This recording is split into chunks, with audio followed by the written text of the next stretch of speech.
Hey guys, welcome back to the channel. And if this is your first time here, I sure appreciate you stopping in. I've actually answered a couple of questions pertaining to this just today. And what I see each and every day or every year, guys, is this question it comes up a lot. So let's dive right into this one. So like I said, welcome into the lodge here, guys. Hope everybody's fall is off to a great start.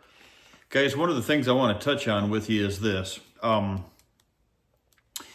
Like I said, this time of the year, I don't think folks understand how important or how powerful your small property can really be.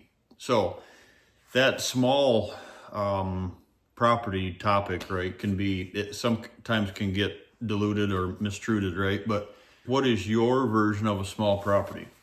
My version of a small property is anything less than 1,000 acres, 500 acres, anything less than 500 acres commonly.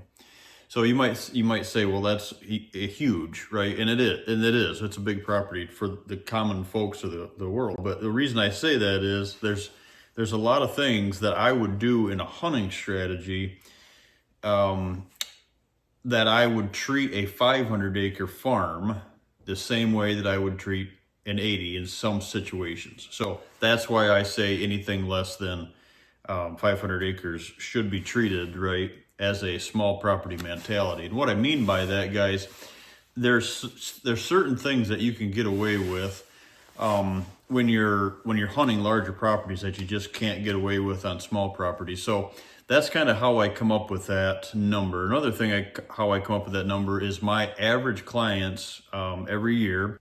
The numbers show, guys, that my average property is a property that's 60 acres or less, and to someone that makes $50,000 and less a year. It's just something that research shows, right? And the reason I bring that to you is this, guys, not a money thing. It is very important, a property thing, right? So here's what we'll touch on. I don't think a lot of folks understand the importance of that small parcel. How important can your small property really be? So early season strategies, as you probably know, if you follow the channel at all, I'm very adamant on teaching people the difference between early season strategies, pre-rut and rut strategies, and late season. You have to be, I feel, to be a proficient deer hunter, you have to understand first and foremost what and where you're hunting, right?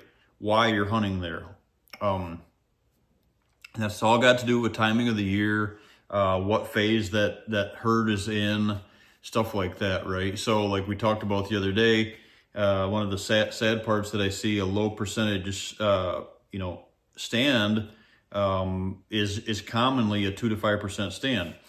That's unfortunate, because if you were really studying about when you should be there, where you should be, and when you should be there, right? You can bump the odds drastically in your favor just by choosing the right stand location.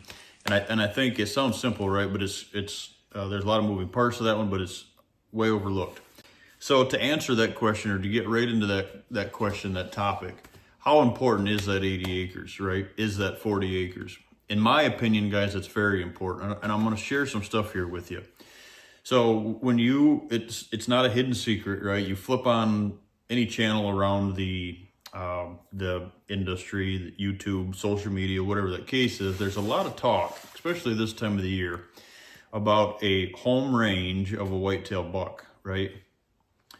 My goal is to help all my clients understand what a home range really is, what makes that home range, right? So that's something we study. I'll touch on that real quick. The home range of a whitetail buck, guys, is scientifically proven. A lot of research shows this over the years, that this mentality of a mature buck is about 2 to 3 miles. Some cases, pop up, you'll find a buck 5 miles. Something gets bumped, you'll find him 10 miles. It's home range, summer range versus fall, whatever that case is.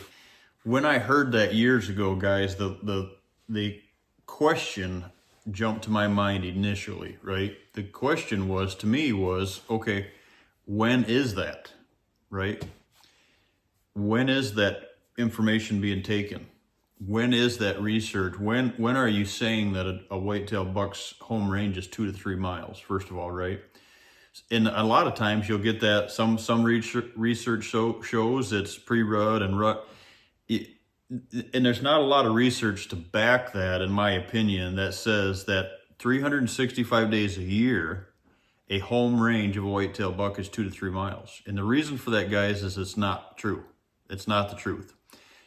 There is truth that it is at certain points of the year, it is 2 to 3 miles, right?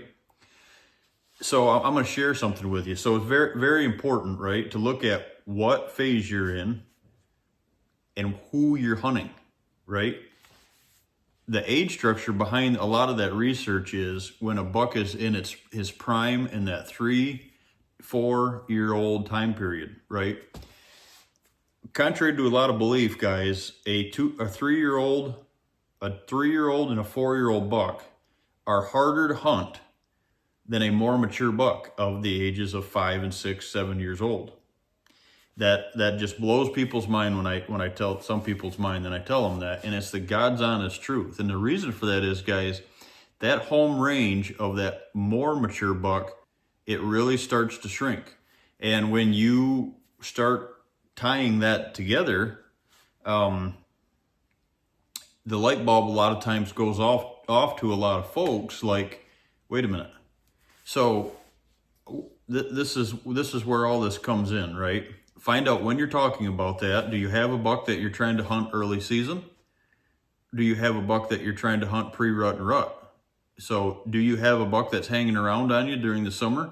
Have you listened to the the research that I have shown and the way I build properties and what I promote as far as a 365 day a year farm with the emphasis on holding and or possibly collecting more deer in the fall? If that's the case, you may have an opportunity to hunt that buck early season, right? I've never heard anybody say, guys, I've got a 5.5-year-old target buck and he's here on my farm, but I'm not going to hunt him in September. I want to wait to harvest him in November. I've never heard anybody say that. Maybe like myself, do I want to hunt him in velvet? Maybe do I not? But I've never heard anybody say he's here and I'm not going to hunt him until November. When he's there, that's the opportunity, right? So if he's there longer, you got more opportunity. It's kind of common sense to me, right? But here's where the whole story comes together. If you think about this, what I always teach my clients, guys, 2 to 3 miles of a mature buck, right? The older he gets, the more that shrinks. So we start talking about a mile or 2 miles, 5 and 6 year old. We're talking 2 to 3 miles, that's 4 and 5, or 3 and 4, and we're talking a mile or 2, maybe, at 4, 5, and 6. So guys, here's something I want to share with you. The way that we design and promote to have a huntable property from the outside in, we want to build a core. In ridge country, maybe your property has 2 cores, maybe because you have internal access.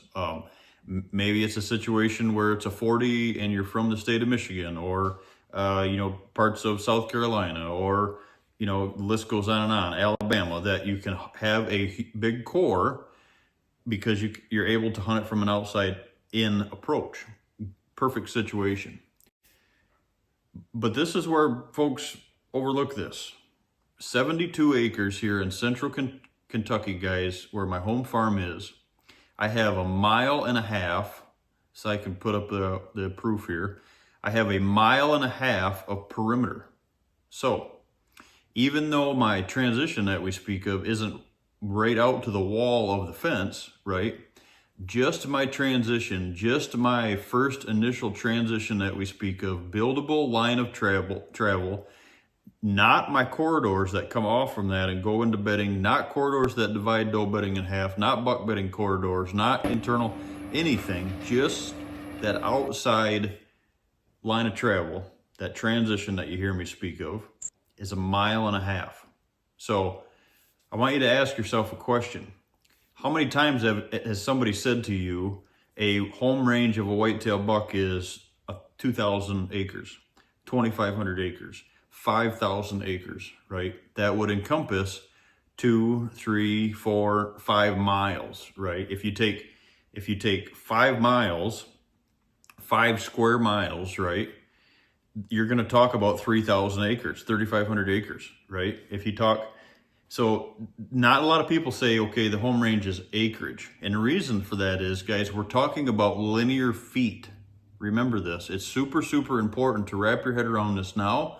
So when the pre-rut comes, this will amplify and make your pre-rut and rut hunts way more successful if you start thinking about this now. As a landowner, if you have a 40, you definitely have over a half mile. I guarantee you're creeping up on a mile. A 40 has a mile of exterior perimeter, right? My 72 has a mile and a half. Many 80s have 2 miles of perimeter. So if you promote a perimeter, a trail, not all the way to the outside, but a trail system, maybe 50 yards off the fence row, maybe 100 yards off the fence row, maybe 25 yards off, however your contour allows, which we help folks understand that, you will have the majority of the linear feet that this buck is wanting to travel. So tonight, jump on YouTube and do yourself a favor and start looking at the home range of whitetail bucks. Every time that you hear it, they're going to say 2.5, 3.5, 4.5 miles, right? 2 to 3 miles, 2 to 4 miles, miles. Guys, if you get miles, you have to have linear feet before you get miles, right? So it's not about the acreage. And here's why. If you can have a whitetail property set up the way that we design and build properties and the mentality behind that, right?